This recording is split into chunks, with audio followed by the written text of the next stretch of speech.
about it, because I feel like Americans, as soon as you mention something virus, bacteria, or an abnormality, I feel like people kind of like, whoa, I don't want to hear about it, or they have some stigma. And I think mental health is even harsher in the sense that people have a harsher stigma on mental health than, say, a physical abnormality. I think the more we talk about it, the more we can make it open. I think the better that it is for everyone. But I don't know how we. Do you see that in your work, where when you bring it up, people? I guess in your world, you see more people that are open to help it out, to help mental illness, to help people with mental illnesses. But do you see people that react negatively? Oh yeah, of course. There's still a lot of stigma out there. And so if you look at the history of psychology, back decades and decades ago, when someone did have a mental health condition, before all the research that we know now and all the new knowledge that we've gained and the fact that recovery is possible, people were just kind of locked away in institutions, and that was kind of their life sentence. And they didn't know about all the tools that we know now. They didn't know, all the therapy tools. And now that we have these knowledge of cognitive behavioral therapy, or even sometimes medication can help, or a lot of mindfulness practice, a lot of self-awareness, and being able to intervene when these triggers start can actually really help people. It takes a lot of self-awareness, but because that mindset was instilled in us decades ago, it just takes a long time to educate the public on these new modalities, because sometimes people still think that, oh, you have a mental health condition, and that's the end of it. You can't work, you can't do anything, when in fact, there's actually hundreds and thousands of people out there living with mental health conditions. It's more of a spectrum, not a... Yeah, exactly.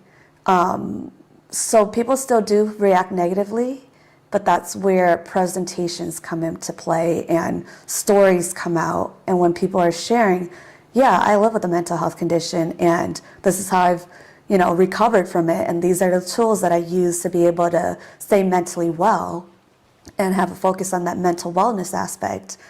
Hopefully that'll change the attitudes of people towards mental health conditions and people who are affected by it, to eventually understand that, it's just a normal process of life.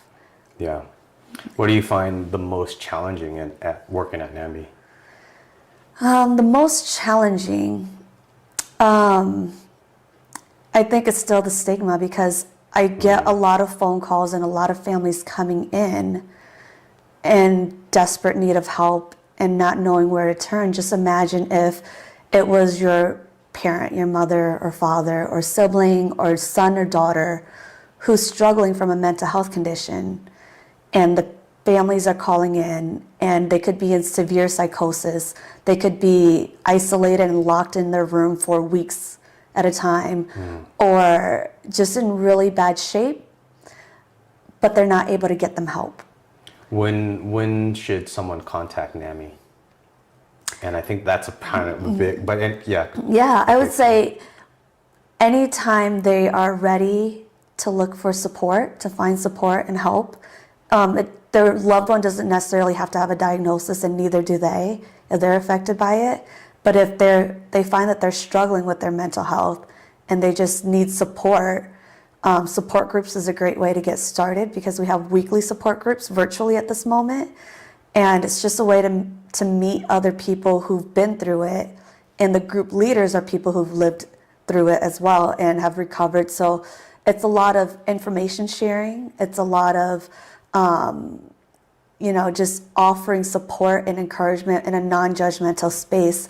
It's a safe space for people to just share what they're going through, and even for family members. So not just for the individuals living with the mental health condition, but family members. And we have education classes too. So when there's an education class, they could sign up for that. Oh, so you're saying like if